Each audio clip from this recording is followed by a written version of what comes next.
மகிழ்ச்சியான வேறு நண்பர்களே, குட் ஈவினிங். லீவ்லாம் முடிஞ்சிடுச்சு, ஊருக்கு கிளம்பிட்டேன். நாளைக்கு தான் சித்ரா பௌர்ணமி. இன்றைக்கி எதுவும் கூட்டம் இருக்காதுன்னு போய் பார்த்தா, ரயில்வே ஸ்டேஷனில் அவ்வளோ கூட்டம் வந்திருக்கு. திருப்பதியிலேருந்து மன்னார்குடி போகிற ஒரு எக்ஸ்பிரஸ் ட்ரெயின் தான்.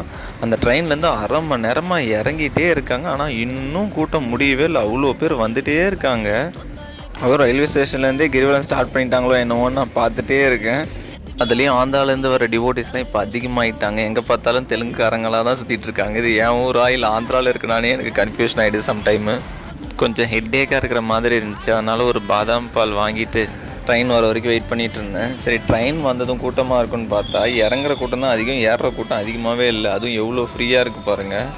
திருவண்ணாமலைக்கு வர்ற கூட்டம் தான் அதிகமாக இருந்துச்சு இன்றைக்கி. இங்கேருந்து கிளம்புற கூட்டம் நாளைக்கு தான் அதிகமாக இருக்கும்னு நினைக்கிறேன். அப்புறம் ட்ரெயின் வேலூர் கிராஸ் பண்ணும்போது இந்த வேலூர் கோட்டையை பார்த்துட்டே போவேன். அந்த லைட் செட்டிங்கில் கோல்டன் கலரில் பார்க்குறதுக்கே சூப்பராக இருக்கும். அதுவும் மழைலாம் பெஞ்சிச்சுன்னா அந்த தூரலில் சூப்பராக இருக்கும் அந்த லைட் செட்டிங்கோடு பார்க்குறதுக்கு. அப்புறம் ட்ரெயின் வேலூர் ஜங்ஷன் வந்த உடனே அவ்வளோ கூட்டம் போயிட்டுருக்காங்க திருவண்ணாமலைக்கு. அதுவும் சித்தூர், காட்பாடி, அதுக்கப்புறம் ஆந்திரா பார்டரில் இருக்கிறவங்க எல்லோரும் திருவண்ணாமலைக்கு அவ்வளோ கூட்டமாக போகிறாங்க பஸ்ஸில் ஃபுட்பால் அடிக்கிற மாதிரி.